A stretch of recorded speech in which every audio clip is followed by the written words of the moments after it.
LDFിൻ്റെ സ്ഥാനാർത്ഥി പ്രഖ്യാപനം ഉണ്ടായിക്കഴിഞ്ഞാൽ ആ സ്ഥാനാർത്ഥിയെ ജനഹൃദയങ്ങളിലേക്ക് കൊണ്ടുവന്ന് എത്തിക്കേണ്ട പ്രത്യേകിച്ച് ഒരു ആവശ്യം ഉണ്ടാവില്ല. ജനഹൃദയങ്ങളിലുള്ള സ്ഥാനാർത്ഥിയായിരിക്കും വരാൻ പോകുന്നത്.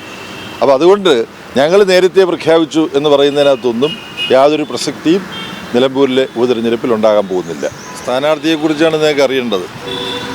നിലമ്പൂരിൽ LDFിൻ്റെ ഇന്ന് ഇത് സംബന്ധിച്ചിട്ടുള്ള തീരുമാനം CPIMൻ്റെ സംസ്ഥാന സെക്രട്ടേറിയറ്റ് തിരുവനന്തപുരത്ത് ചേരുന്നുണ്ട്. അവിടെ ചർച്ച ചെയ്ത്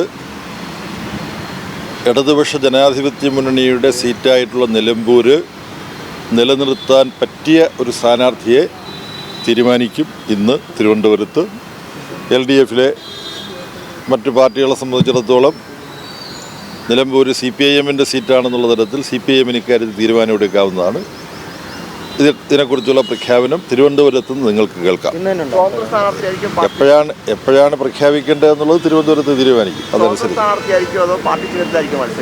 നിലമ്പൂരിൽ LDFിൻ്റെ വിജയം സുനിശ്ചിതമാക്കാൻ ആര് മത്സരിക്കണം, ഏത് ചിഹ്നത്തിൽ മത്സരിക്കണം തുടങ്ങിയ കാര്യങ്ങളെല്ലാം ഇന്ന് അവിടെ തീരുമാനിച്ച് പ്രഖ്യാപിക്കും. തിരുവനന്തപുരത്ത് കോൺഗ്രസും UDFും അവിടെ കിടന്ന് എങ്ങനെ പെടാപ്പാട് പെടുകയാണെന്നുള്ളത് നിങ്ങൾ മാധ്യമങ്ങളിൽ അറിഞ്ഞുകൊണ്ടിരിക്കുകയല്ലേ. നിങ്ങൾക്ക് അറിഞ്ഞൂടെ? അവിടെ തെരഞ്ഞെടുപ്പിന് കാരണക്കാരനായിട്ടുള്ള വ്യക്തിയുടെ രാജി, അതിനെ തുടർന്ന് അദ്ദേഹം എവിടെയാണ്, UDFിലുണ്ടോ, അസോസിയേറ്റ് മെമ്പർഷിപ്പാണോ, അദ്ദേഹം സ്ഥാനാർത്ഥിയാകുമോ ഇല്ലയോ, ഇതെല്ലാം UDFിനെ മുൾമുനയിൽ നിർത്തിയിരിക്കുകയാണ്. അപ്പോൾ UDF തുടക്കത്തിൽ തന്നെ വലിയ പ്രതിസന്ധി നേരിടുകയാണ്. ഇടതുപക്ഷ ജനാധിപത്യ മുന്നണി ഈ സീറ്റ് അഭിമാനകരമായ ഭൂരിപക്ഷത്തിൽ നിലനിർത്തും. കോമ്രേഡ്, സാധാരണ രീതിയിൽ ഒരു ഇലക്ഷൻ പ്രഖ്യാപിക്കുമ്പോൾ ആദ്യം സ്ഥാനാർത്ഥിയെ പ്രഖ്യാപിക്കാറുള്ളത് ഇടതുപക്ഷമോ CPMോ ആണ്. ഇത്തവണ എന്നാൽ സ്ഥാനാർത്ഥി നിർണയം പ്രഖ്യാപനം വൈകുന്നതിന് കോൺഗ്രസിൻ്റെ ഭാഗത്തുനിന്ന് പ്രത്യേകിച്ച് വിമർശനവും പരിഹാസവും ഒക്കെ വരുന്നുണ്ട്. ഇതിനെ എങ്ങനെയാണ് കാണുന്നത്? അതെല്ലാം തെരഞ്ഞെടുപ്പ് ഫലം വരുന്നത് വരെ അവർക്കിങ്ങനെ വിമർശിക്കുകയും പരിഹസിക്കുകയും ഒക്കെ ചെയ്തുകൊണ്ടിരിക്കാം.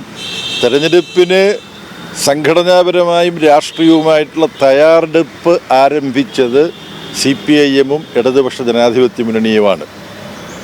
ആര് സ്ഥാനാർത്ഥിയായി വന്നാലും വിജയിക്കാൻ കഴിയുന്ന തരത്തിലുള്ള സംഘടനാപരമായ തയ്യാറെടുപ്പും രാഷ്ട്രീയമായിട്ടുള്ള തയ്യാറെടുപ്പും ഇടതുപക്ഷ ജനാധിപത്യങ്ങളുടെ ഭാഗത്തു നിന്നുണ്ടായി കഴിഞ്ഞിട്ടുണ്ട്. LDFിൻ്റെ സ്ഥാനാർത്ഥി പ്രഖ്യാപനം ഉണ്ടായിക്കഴിഞ്ഞാൽ ആ സ്ഥാനാർത്ഥിയെ ജനഹൃദയങ്ങളിലേക്ക് കൊണ്ടുവന്ന് എത്തിക്കേണ്ട പ്രത്യേകിച്ച് ഒരു ആവശ്യം ഉണ്ടാവില്ല. ജനഹൃദയങ്ങളിലുള്ള സ്ഥാനാർത്ഥിയായിരിക്കും വരാൻ പോകുന്നത്.